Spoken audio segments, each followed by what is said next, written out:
Welcome to the Catholic Church of the Most Precious Blood in Sidmouth. This month, July, is a month dedicated to reflecting on the most precious blood of Jesus.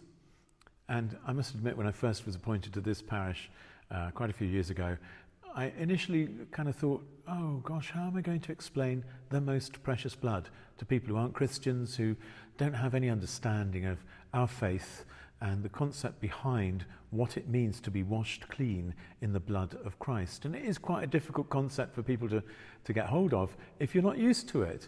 Blood, in our society is mostly looked upon as a bit icky and something that you kind of avoid, really. You don't want to have too much blood.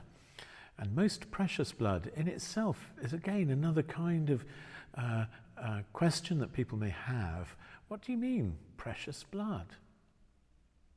Well, of course, from our perspective, from a Judeo-Christian perspective, as it were, blood equals life. Without blood, you do not live. So blood is something vital, in the literal sense, vital. It is what gives life. And all through the Old Testament, blood and sacrifice and blood and commitment are really tied together. That if you shed your blood for something, or if you sacrifice an animal or a person for something, in the Old Testament, that was a level of commitment. You would shed your blood for this thing. It's so important. Of course, that's where we get our understanding of the passion, death, and resurrection of Christ. Because in his passion, he poured out his most precious blood, his life, for you and for me, for us sinners. Not because we're holy, but in fact because we need to be called to holiness. His blood washed us clean. That's the idea of the most precious blood. And the thing about that is, of course, sacrifice is something you can't go back on. It's total and utter. If you look at the cross, the crucifix over my shoulder there, the idea is that God commits himself to you and to me so totally and utterly that he gives his very life for us. He pours out his blood. And that's what makes it so precious.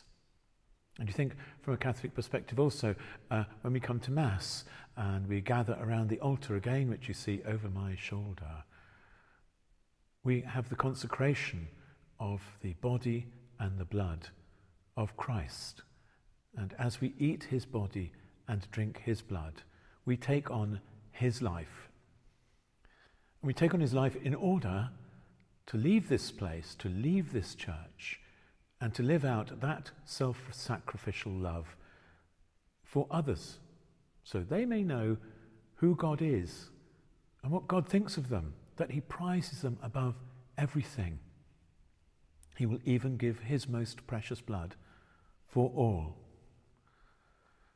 And so, the most precious blood, the most precious life of Christ is ours, is poured out upon us, so that we may then go and show others what it is to love and to be loved, even to the extent of giving our very selves for them. The most precious blood, the most precious life of Christ, given to us, so that we may pass it on to others. God bless you. Bye-bye.